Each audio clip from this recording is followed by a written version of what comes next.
welcome to a new edition that we are calling Pastor's Corner, which we are having a devotion, and we will do this a number of times. And I am Pastor Tom Woods from Livingstone Church in Cumberland, and what we want to try to do is get you out to know Cumberland, the area surrounding, the beauty that God has created. So each time I want you to come back, because we'll be at a different location, and this way you'll be able to see the beauty of what God has made for us all. Today I want to talk to you about a few things, and today I want to say something to think about. And what it is I found a old bulletin from the church that was from 1926. And I'd like to read a few things about it and see how the time from then till the time today has not changed that awful much. So I want to ask the question, how can we know the will of God? And the following practice points I will give to you, and you will see how consistent they are with yesterday's as well as today. Number one, I'd like to see you act on what knowledge we already have. Would you agree, for an example, that the will of God includes loving your neighbor as well as yourself? Always telling the truth, controlling your temper. Can you name half a dozen other items which we feel that sure that will be of God's calling? People who have tried to say it as if you follow as much the will of God as you know, you will find new truths and being reversed upon you. Try this during the week and see whether you're correct or not. Number two, save a little time each day in your schedule and listen for the voice of God. Also, do you believe that God speaks to us now as truly as He spoke to you? The prophets of old time. Have you ever felt sure that the voice of God is talking to you? Did He speak to you in the midst of an activity, or when you were sitting quietly in church, or the outdoor worship as we are today?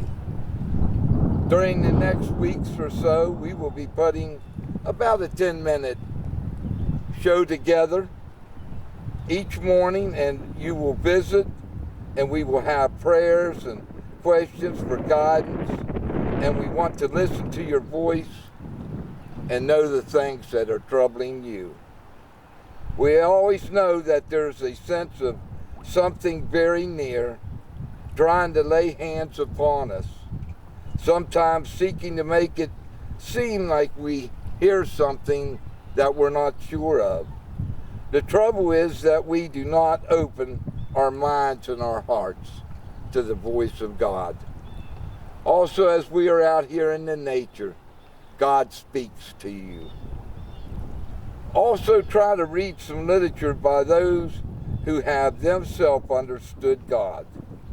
Chief book, of course, is the Bible, and people who have no right to complain about not knowing God if they were not studying the Bible carefully each day. Look at the New Testament as well as the Old.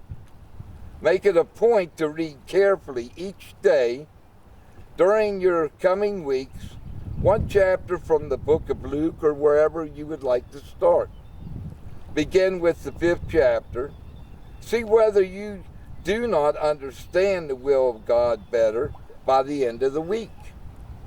Another help is testing any problems is this. Ask, can I believe that the best possible God would wish these things for me? And He does. This question answers itself in most cases when we're dealing with moral problems. We cannot expect to understand everything. No one will ever be holy enough and surely to know all the will of God and what it matters. But two things are sure. If we use our mind prayerfully, we should know something about God's will. The person who delivers this habit of prayerful thinking will understand enough to meet all his needs. There was a young lady that I knew many years ago, and she sent me a email, and she said she was angry. And I'm going to read you the email that she sent me. Let me pull her up here. She was angry at the world because she didn't seem to be able to hear God. And she said, I don't think God talks to me. But I want to explain something to you. I'm going to tell you a story. There was a snake that was crawling over a sharp saw, and it was cut by him. Now this saw cut the side of the snake. In anger, the snake wrapped around the saw and its thick body to protect and squeeze this saw and wanted to kill the life out of it. With this angry snake, as it squeezed, it's more pain, but the pain continued as it was going to let the saw get away and not let the pain, because he knew it as the cause of it. The snake refused to let go of the saw, but eventually the snake died, not knowing the whole time he needed to let go in the initial pain and focus on the future wherein that would leave him. Instead, the snake unfortunately lost his life and didn't even see it coming. The story is, control your anger, forgive those who hurt you, and don't give people a thing the power over you. I give this, and I can actually tell you that it works. Now that was a true story about the snake. The snake got a hold of this saw, and when it went to try to squeeze it, the blades actually cut it and it bled to death. But the snake, not knowing what was going on, just squeezed harder and harder, and the blade cut him deeper and deeper. That's how most people are today. Sometimes we just cannot let our anger go. We hope that you've helped you in some way today. We praise God. Please send us to a thing that you might want us to talk about, to our Heavenly Light Network. We will be able to do many things for you, be able to help you through God's will. And we love you, and will always love you as well as God does. We thank you today. We'll see you again.